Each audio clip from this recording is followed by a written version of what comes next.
Please just one kiss. তোমার মাথা ঠিক নেই। কি বলছো এসব? একটা কিস করতে ভয় পাচ্ছেন? এরপর কোনোদিন নিজেকে আর সাহসী বলবেন না। তুমি কি বুঝতে পারছো তুমি কি বলছো? তুমি যেতে কেন উত্তপ্ত স্পাতে হাত দিতে চাইছো? কিস না করলে কিন্তু আপনাকে আমি এখান থেকে বের হতে বিন্দুমাত্র সাহায্য করব না। ওকে কাম অন বাবু। তবে এরপর যা হবে তার জন্য কিন্তু দায়ী তুমি। একটা কিস করার জন্য এত কথা। সেদিন রাতে তো। বলেই মুখে হাত দিল। জিয়ান নয়নার কাছাকাছি এসে বলে, আগেই ঠোঁট আড়াল করেছ। বলেই আলতো করে নয়নার কপালে নিজের ঠোঁটের উষ্ণতা ছোঁয়ালো। নয়না জিয়ানের টি শার্ট আঁকড়ে ধরে বলে লিপ কিস। নয়নার কথাটা কানে যেতেই জিয়ানের হার্টবিট ফাস্ট হতে লাগলো। কি হলো এই মেয়ের, কেন আমাকে ঠিক থাকতে দিতে চাইছে না? এর কি সত্যি 16 বছর? এত কি ভাবছেন? এখান থেকে বের হতে হলে এক্ষুনি আমাকে কিস করতে হবে। জিয়ান একটু সরে আসলো, জোরে নিঃশ্বাস নিয়ে বলে, এই মেয়ে আমাকে হেলোমেলো করে দিচ্ছ, তুমি তা বুঝতে পারছো? জানো তুমি আমাকে উস্কে দিচ্ছ, এরপর সামলাতে পারবে তো? নয়না শার্টের বাটনগুলো খুলে শার্টটা বেডের উপর রাখলো। জিয়ান পেছনের দিকে ঘুরে বলে, কি হচ্ছে এসব? প্লিজ ডোন্ট ডু দ্যাট, এর পরিণতি ভালো হবে না। নয়না শার্ট খুলে শাড়িটা কোমরে গুজে টুল নিয়ে এসে জিয়ানের পেছনে দাঁড়ালো। মিস্টার পাইলট মহাশয়, এদিকে ঘুরে দাঁড়ান। গত রাতে আমার পরনের শাড়িটা যখন খুলে ফেলেছিলেন নিজের হাতে, তখন লজ্জা কোথায় ছিল? জিয়ান নরম স্বরে বলে, আমি দুঃখিত। ওসব দুঃখ পরে দেখাবেন, এখন আমার দিকে ঘুরে দাঁড়ান। জিয়ান সামনে ঘুরে দেখে নয়না আর সে সিমসিম। শাড়ি গুজে রাখার ফলে কোমর উন্মুক্ত, এতক্ষণ শীত লাগছিল কিন্তু এখন গরম লাগছে।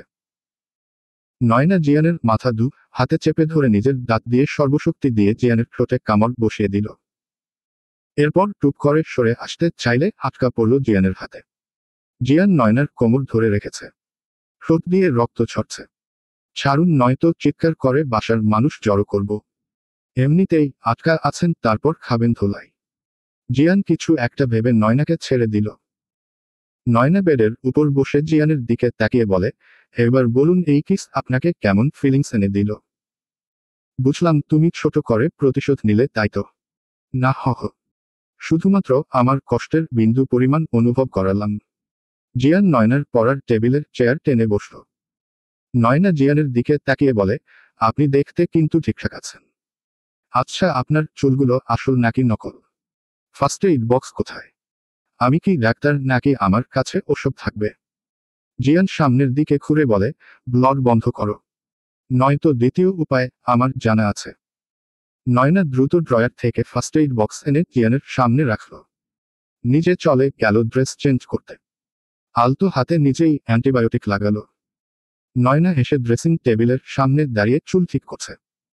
আমি যে একটা মানুষ তোমার চোখের সামনে বসে আছি, এটা তুমি দেখতে পাচ্ছ না?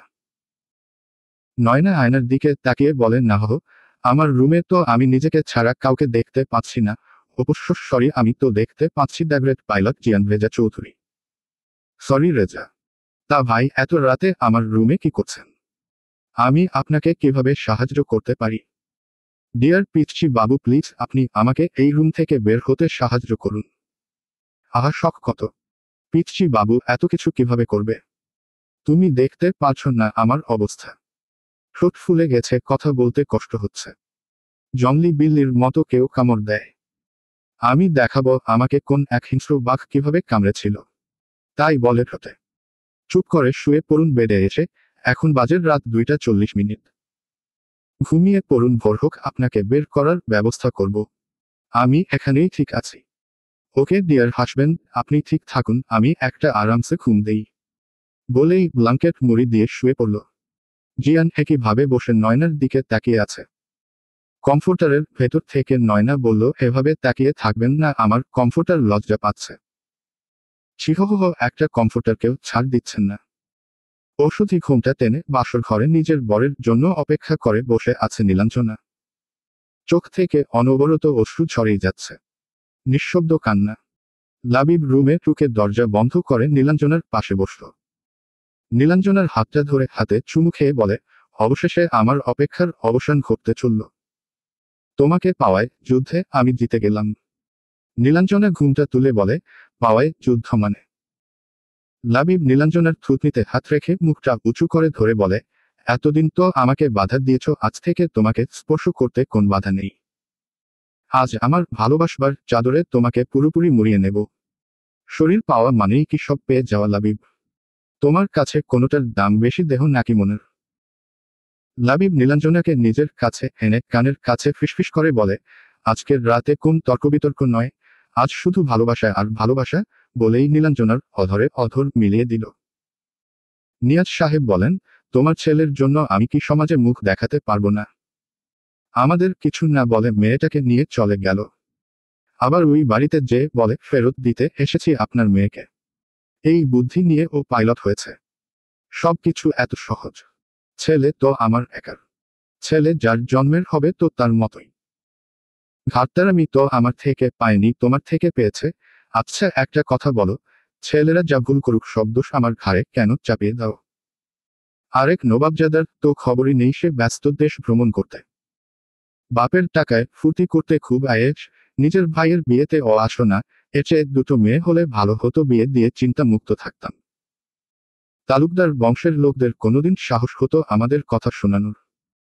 আজকে তোমার ছেলের জন্য সেই সাহস পেল। কল করো আর বলো সকালে বৌমাকে নিয়ে বাসায় ফিরতে, কাল রিসেপশন, মানুষ দাওয়াত দেয়া। তাদের সামনে আমাকে যেন ছোট না হতে হয়। মিতা বেগম মোবাইল নিয়ে কল করল জিয়ানকে। কিছুক্ষণ আগেই চুপিসারে নয়নার পাশে এসে শুয়েছে জিয়ান। মোবাইল বেজে উঠতেই রিসিভ করলো, উঠে বসে বলে, এত রাতে কেন কল করেছ আম্মু? কল করেছি। নাকি তোর কর্ম করিয়েছে? সকালের নাস্তা বাসায় করবি, বৌমাকে সাথে নিয়ে আসবি, কিভাবে আনবি আমি জানি না। কাল রিসেপশনের শত শত মানুষকে দাওয়াত দেয়া, আর তুই আমাদের কিছু না জানিয়ে চলে গেছিস। এসবের কি দরকার ছিল? তুই জানিস না এসব তোর জন্যই হয়েছে। তুই ভবিষ্যতে কি করবি আমি জানি না, তবে এই মেয়েকে তোকে মেনে নিতে হবে। প্রেম করেছিস, ধোঁকা খেয়েছিস, সব ফল তোর। এখানে এই মেয়েটার দোষ কোথায়? মনে রাখিস, কবুল বলার আগে কবুল বলার ভার বহন করার যোগ্যতা আছে কিনা সেটা ভেবে কবুল বলতে হয়। কবুল বলার পরে মেয়েটাই তোর অর্ধাঙ্গিনী, তোর জীবনসঙ্গিনী, তার মর্যাদা রক্ষার দায়ভার তোর। নিজের দায়িত্ব থেকে পালাতে পারবি না। মিতা বেগম কল কেটে দিল। জিয়ান ঘুমন্ত নয়নার দিকে, তবে কি এর সাথেই বাকিটা জীবন কাটাতে হবে? এটা কি সম্ভব? নয়না চোখ মেলে চিৎকার দিয়ে বলে, আম্মু বাঁচাও। জিয়ান নয়নার মুখে হাত দিয়ে চেপে ধরে বলে, সমস্যা কি তোমার? আর ঘুম এত তাড়াতাড়ি ভাঙলো কি করে? নয়না হাত দিয়ে চোখ টলে বলে, পাইলট মহাশয় আপনি এত রাতে ভূতের মতো আমার দিকে তাকিয়ে আছেন কেন? দেখুন, ওই দিন রাতের মত কিছু করার কথা ভাবলে আজকে আপনার খবর আছে। এই বলে দিলাম ঘুম। আচ্ছা বলো তো, আকাশের চাঁদের পাশে সবচেয়ে সুন্দর কোন জিনিস লাগে? তারা? না তাহলে অন্ধকার। রাত যত নিকুশ কালো হবে চাঁদের সৌন্দর্য তত বৃদ্ধি পাবে। আপনি না ঘুমিয়ে আমাকে চাঁদের সৌন্দর্যের পাঠ পড়াচ্ছেন। তুমি ঘুমাও। ঘুম ভাঙিয়ে এখন বলেন ঘুমাও। আমার ঘুম ভাঙিয়ে দিল রে মরার পাইলটে। আচ্ছা আপনি প্লেনের ড্রাইভার নাকি হেল্পার? নাকি আপনি বাটপার? তুমি জানো না পাইলট মানে কি? জানেন আর ক্লাসে আমার রোল নাম্বার কত? ছাত্রছাত্রীর সংখ্যা কত? আমাদের শাখায় 100 জন। তাহলে আর কত, 95 হবে হয়তো। আপনি আমাকে ইনসাল্ট করছেন। আপনি জানেন আমি ক্লাসের ক্যাপ্টেন। আমাকে কেউ ফার্স্ট হওয়া থেকে নড়াতে পারে না। সামনে এসএসসি পরীক্ষা, নিশ্চিত আমি গোল্ডেন পাবো। এই আপনার জন্য আমার পড়ালেখায় ডিস্টার্ব হচ্ছে। আপনার বউ পালিয়ে গেছে, আপনার বিয়ে করা কেন লাগবে? আমার বাবা বললেই বিয়ে করতে হবে। আপনি বলতে পারলেন না না আমি বিয়ে করব না। আচ্ছা আমার ভুল হয়েছে। আপনার একটা ভুল সিদ্ধান্ত আমার সারা জীবনের কলঙ্ক। আপনার গায়ে তো কেউ কলঙ্ক লেপন করবে না। কলঙ্কের ভাগ সব আমার। আমি সত্যি দুঃখিত। আচ্ছা শোন, আমার কথা বলতে কষ্ট হচ্ছে। চলো আমরা লুডো খেলি। না আমি ঘুমাবো। ভোর হতে বেশি সময় বাকি নেই। আসো বাকির রাতটুকু একসাথে কাটাই। আপনাকে কে পাইলট বানিয়েছে বলুন তো? আমরা কি আলাদা আছি? একসাথে হেকি বেডে বসে বলেন, আসো একসাথে কাটাই। একটু আগেই তুমি কত সুন্দর ম্যাচিউর কথা বললে, আর এখন বাচ্চাদের মতো কথা কেন বলছো? আপনি বুঝিয়ে বলুন কি বলতে চাইছেন। তোমার কাছে ছোট একটা আবদার। আয় হায়, আমাকে কি আপনার মামা বাড়ি পেয়েছেন? আবদার করবেন মামার বাড়িতে, আমার কাছে না। একটা অনুরোধ করতে চাই, রাখবা প্লিজ। আপনার ঠোঁট থেকে রক্ত বের হচ্ছে। আমি অ্যান্টিসেপটিক লাগিয়ে দেই, আপনি একটু চুপ করে বসে থাকুন। তোমার জীবন থেকে আগামীকাল দিনটা আমাকে দেবে। নয়না ড্রয়ার থেকে অ্যান্টিসেপটিক এনে জিয়ানের ঠোঁটে লাগিয়ে দিচ্ছে। জিয়ান নয়নার হাতটা ধরে বলে, প্লিজ আগামীকাল দিনটা দাও আমাকে। আমার একটা দিন আপনার কি উপকারে আসবে?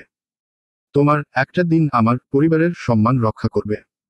হাত ছাড়ুন, আপনি টাচ করলে কেমন যেন লাগে। জিয়ান হাত সরিয়ে নিল। নয়না জিয়ানের চোখের দিকে তাকিয়ে বলে, আপনি কিন্তু দেখতে সুন্দর। আমি কি আপনাকে আগে কখনো দেখেছি? আমার তো মনে পড়ে না। আমি বলবো কবে আপনার সাথে দেখা হয়েছিল। বসুন্ধরা শপিং কমপ্লেক্সে। আপনার ঘড়ি আমার ওড়নাতে আটকে গিয়েছিল। আপনি রেগে বলেছেন ওড়না সামলে না রাখতে পারলে পড়ার কি দরকার। তোমার ফিল্মি ডায়লগ এসব কখনো আমার সাথে হয়নি। অদ্ভুত, আপনাকে আমি মিথ্যে কেন বলবো, আপনিই ছিলেন ওটা। আমার ওড়নাটা ছিঁড়ে ফেলেছিলেন। আচ্ছা, তা তুমি বাচ্চা মানুষ একা একা বসুন্ধরা কি করছিলে? আরে একা একা মানে ফুপ্পির সাথে গিয়েছিলাম। সে ফোনে কথা বলতে ব্যস্ত ছিল। জানেন, আমি তো সেদিন আপনাকে দেখে পুরাই ফিদা। ব্ল্যাক কোট, সাদা শার্ট, সুন্দর করে চুলগুলো সেট করা। এর জন্য সরি বলেছি, নয়তো ঝগড়া করতাম। তোমার বাজে কথা শেষ হলে আমার কথাটা শোন। আমরা ভোরেই চলে যাব বাসায়। পরশু আমার ডিউটি শুরু, আগামীকাল রাতেই চলে যাব আমি। এরপর তোমার সাথে আমার আর দেখা হবে না। তুমি ভুলে যেও আমার নাম, মনে করো আমি ছিলাম দূর থেকে ভেসে আসা কোন স্লোগান।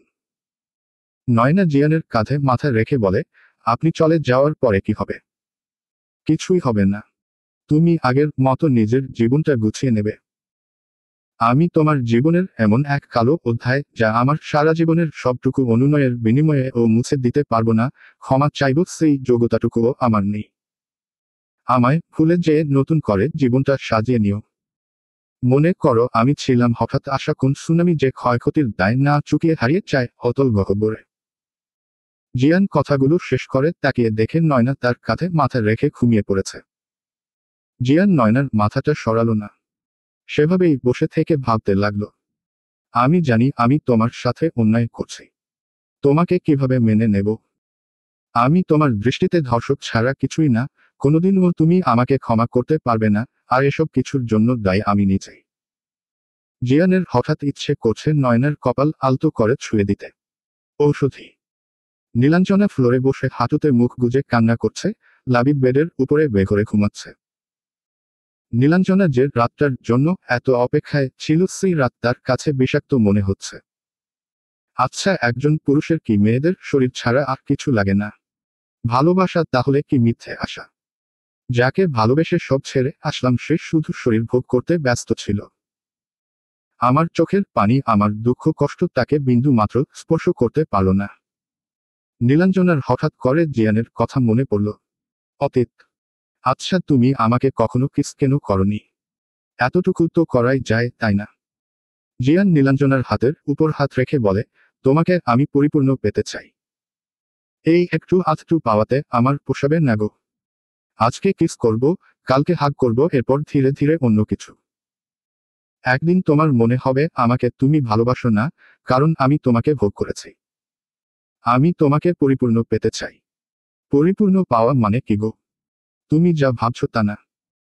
পরিপূর্ণ পাওয়া মানে তোমাকে ভালোবেসে এমন ভাবে অনুভব করা যাতে আমার প্রতিটি স্পর্শ তোমার কাছে ভালোবাসার চূড়ান্ত পূর্ণতা মনে হয়। আর তা এমন এক মোহ তৈরি করবে যা বারবার আমাদেরকে আরো কাছে টানবে। যাকে মানুষ মন দেয় তার জন্য জীবনও দিতে পারে, শরীর তো সেখানে সামান্য। এসব মনে করে নিজের চুলমুট করে ধরল।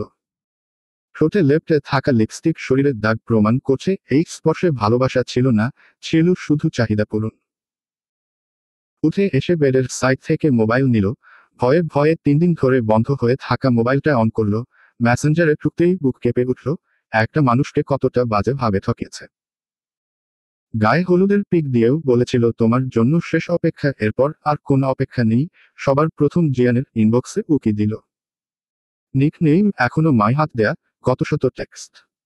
লাস্ট টেক্সট ছিল, ভালো থেকো। কাপা কাপা হাতে টাইপিং করতে যেও থমকে গেল। এক পলক দৃষ্টি দিল লাবিবের দিকে, ড্রিম লাইটের আধো আলোতে উজ্জ্বল মুখশ্রী দেখে বলে, আমি তোমাকে ভালোবাসি। আমার ভালোবাসা দিয়ে তোমাকে জয় করে নেব। মোবাইলটা আবার বন্ধ করে দিতে যেয়ে আবার উকি দিল জিয়ানের ইনবক্সে, টাইপিং করলো, পারলে ক্ষমা করে দিও আমাকে। তুমি আমার চেয়ে ভালো কাউকে পাবে জীবনে। নতুন কাউকে নিয়ে জীবনটা গুছিয়ে নিও, ক্ষমা করে দিও। চলবে। পরবর্তী পর্ব পেতে চ্যানেলটি সাবস্ক্রাইবও করুন।